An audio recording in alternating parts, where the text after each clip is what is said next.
It's Pokemon Day, and that means we got news and a bunch of stuff from Pokemon Presents. That means, Legends ZA, you guys, we finally get to see this game in action, and I've got to admit, we get a lot more than I was expecting. Hey guys, Leyland here, and we finally got a trailer to see exactly how Legends ZA is all about. We saw what the trainers look like, various other characters, we even get to see the starters, how battles function, and the return of Megas, and even exploring Lumiose City. So be sure to stick around because I'm going to be sharing my thoughts and looking over the trailer that we got earlier this morning. Of course, before the video starts, be sure to let me know which starter are you guys choosing, whether that's going to be Chikorita, Tempig, or Totodile. Like, it definitely feels like Generation 2 gang is being represented a ton here, and I am honestly super happy to see it.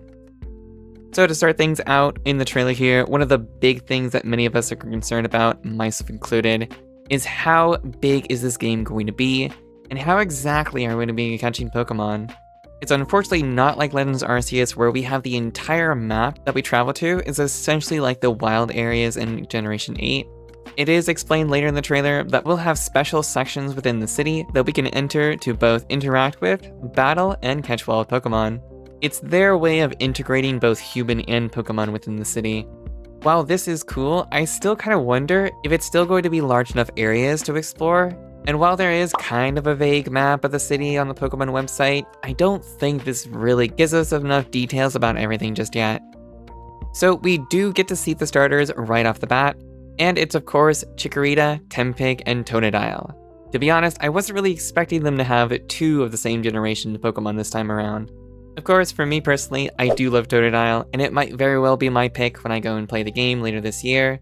I am very happy to see Chikorita here though, because this Pokemon has been in some serious need of something. Like, really in need of something.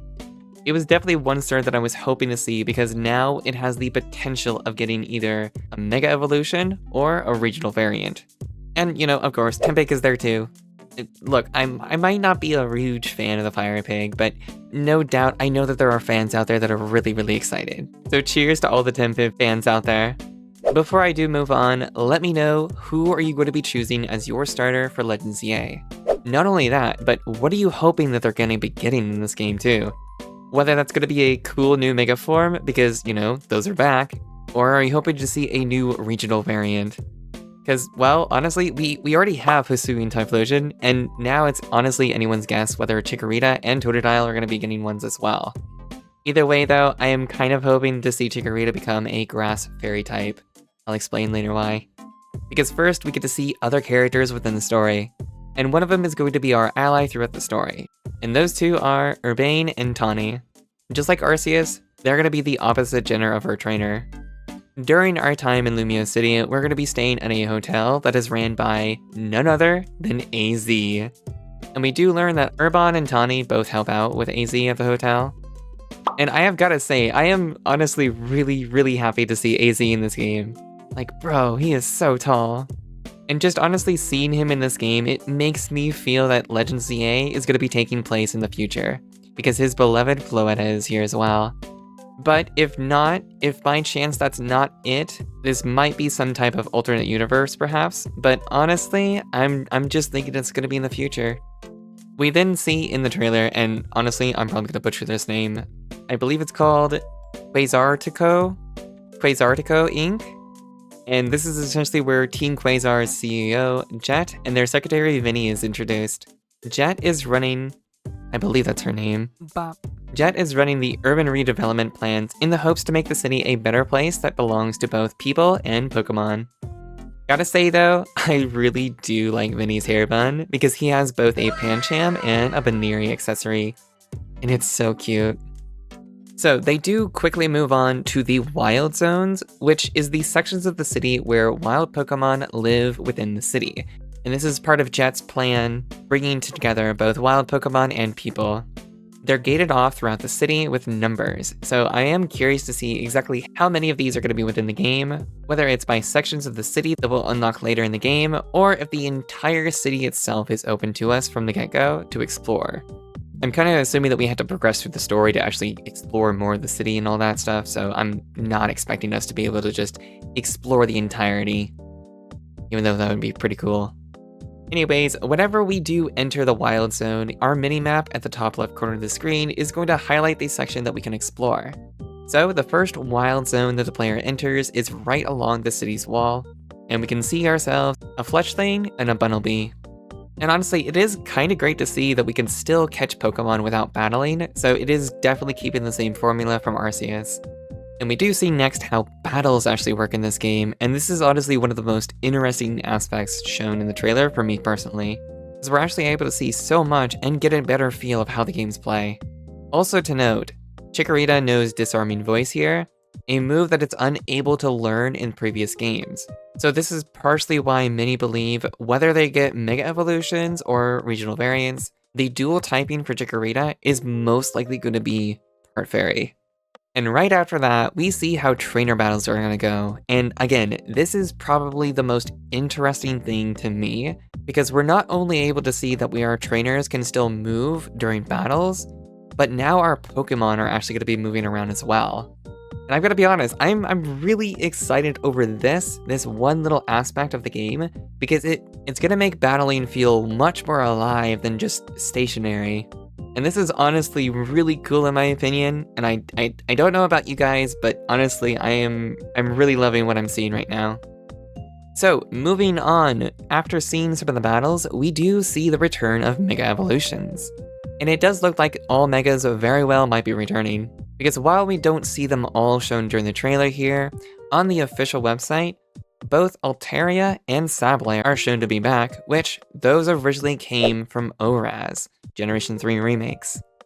And while they're showing off Mega Evolutions during battle, instead of it lasting the entire battle, there is going to be a new Mega Gauge of some sort in the lower right corner of the screen that clearly goes down as the battle drags on. So it doesn't look like we'll have all the time in the world when battling with Megas.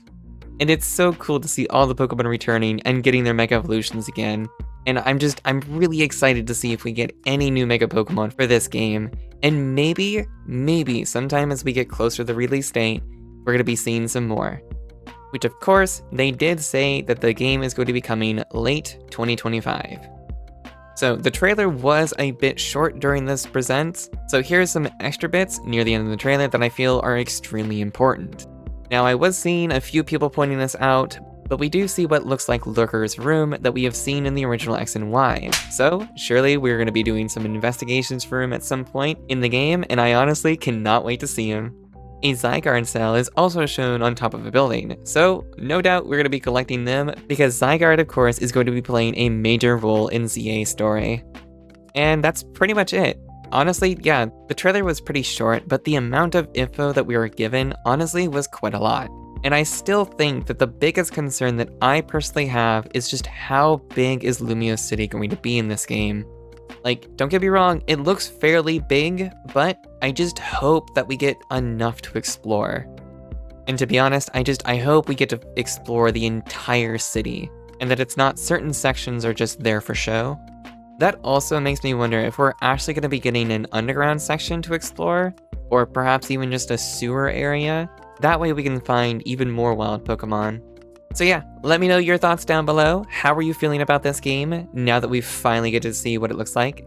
I will admit, during the trailer, I did see some slight performance at times. This game itself already looks so much better than Generations 9, Scarlet and Violet, and it feels more alive to me.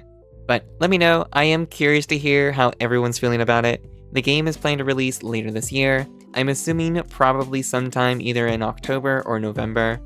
And thank you to my wonderful lovely channel members, Quaily Dead Inside, Gundam Guru, Aldenong, Yoshinawa, Richard Young.